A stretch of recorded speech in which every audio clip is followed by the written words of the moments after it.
Lechon. Lechon. Ito na, favorite niya to. Favorite niya to, guys. Ayan na, naku, gulat kayo, no? Maaga talaga ang Pasko sa unang hirit. Kaya may lechon na agad kami this morning. Wow. Calorie-free. Zero calories to, special yes. naman. Pero wait lang, Miss Suzy. malapit na maluto to ang bango. Diba? Amuyin mo yan. Naku, sige, habang wala pa yan, punta na muna natin si Jenzel dahil mukhang ready na ang mga lechon sa Laloma. Jenzel! Kamusta ang bintahan dyan ngayong Burmans na? Wow, layo pa lang. Pasko ba kami nagsastock na? Konti na Hi, lang. Jenzel!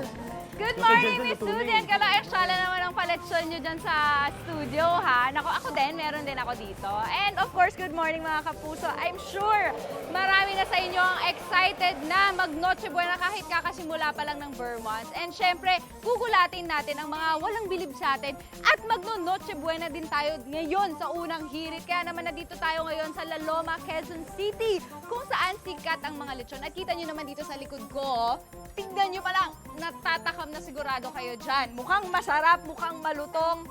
Malutong nga siya. And ayan, syempre nakakatakam. Kaya naman ngayon, aalamin natin kung paano ba ginagawa ito. Iba-ibang sizes pa, no? Kaya naman tara, samahan nyo ako dito sa loob. At makakasama natin ngayon ang lechon owner na si Sir Ramon Ferreros. Good morning, Sir Ramon. Hi, good morning, Good morning, Jensen. sir. Good morning. Sir, ano po ba yung first step natin sa pag-ready ng lechon? Alam mo, pag ito, ang garlic, sibuyas, Yes. asin, saka yung pepper, Okay. ilalagay natin sa loob yan. Pati na rin itong tanglad, lemongrass. Okay po. So, paano po ba ang gagawin natin? Pwede Yes, natin simulan. ilalagay Of natin. course, mga kapuso, nililinis muna po ito, sir, no? Nalinis Opo. na naman to. Ang Ayan, point no? nito, ilalagay natin to. Kung makikita nyo, malinis na nga ang loob. Ayan. O sige, sir. Lagay na natin. Tutulungan po kita. Sige, Ano po pwede. bang inuuna nyo? Okay. So, paghahalu-haluin nyo po, no, sir? Oh, yes, Ayan. pagsamahin na natin yan. Gano'ng katagal na po ba kayong gumagawa ng lechon? 35 years na ako. 35 years na. Sa hanap buhay na to. Opo. Ang tagal mo pa pala, no? So, Yes. itong business na ito, 35 years na din po. Opo. Tama. Okay, ayan. So, lahat-lahat po pala isasama, tapos ipapasok natin sa loob. Sa loob ng Okay. lechon. Ano po ba yung secret? May secret Alam pala. mo, no?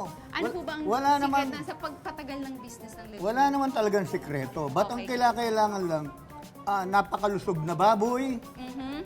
at maraming ingredients, at merong lemongrass na Okay. nagpapabango at nagpapasarap din naman sa Oo, lechon. oo. Pag naamoy nyo talaga yung lemongrass, mabango din. Saka yung lechon kinakailangan bilog na bilog, mataba. Opo.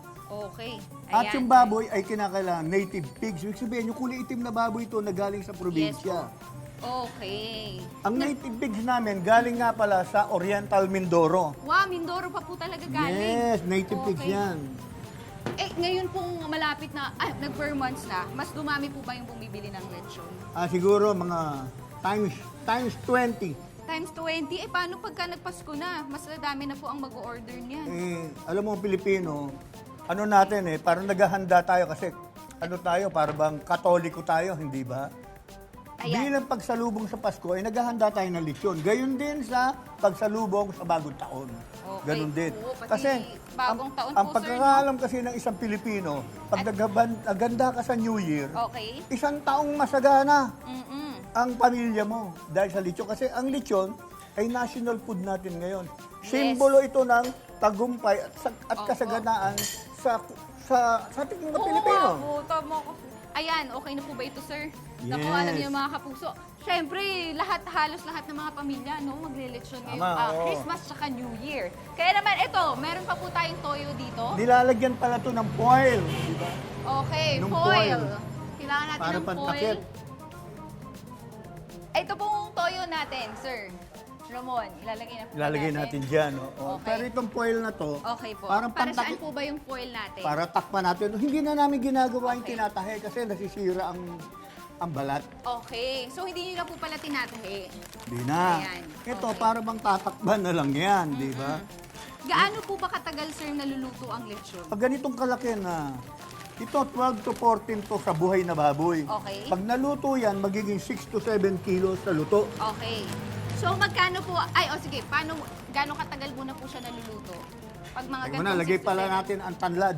Ayan. Napakahalaga. Uy, nalagyan ko po, ah. Yes. Pero Good, dadali natin good. para mas masarap. Ito muna, meron na ba isa? Meron na, no? Okay, yes, meron na po yan. Gaano katagal po siya naluluto, sir? Isang oras lang yan, luto na yan. Okay.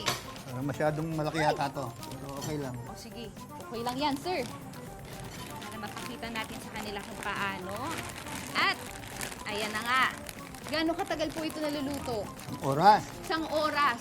Magkano naman ang ganito? Halaga? Oo, ganito kalaking Ang lechon. 6 to 7 kilo sa luto sa Laloma. Opo. Ang Laloma kasi lechon market. Ibig Yes. sabihin, reasonable ang price dito sa Laloma. Opo. 7,500 lang yan. 7,500 lang. Grabe. At free delivery na yan. Wow, social naman. At after nga po nito mga kapuso, ay ilalagay na natin siya doon. Yes. At 1 hour siya iluluto. Kaya naman, eto na ang kakalabasan niya. O, kita nyo naman, o, ang sarap.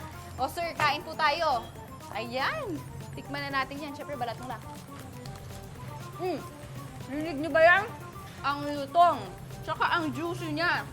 Nako, alam niyo na mga kapuso, kakain muna ako. At for more food trips, tutok na kayo dito sa inyong pambansang morning show kung saan laging una ka. Unang... Hirit! Oh, kain tayo, sir.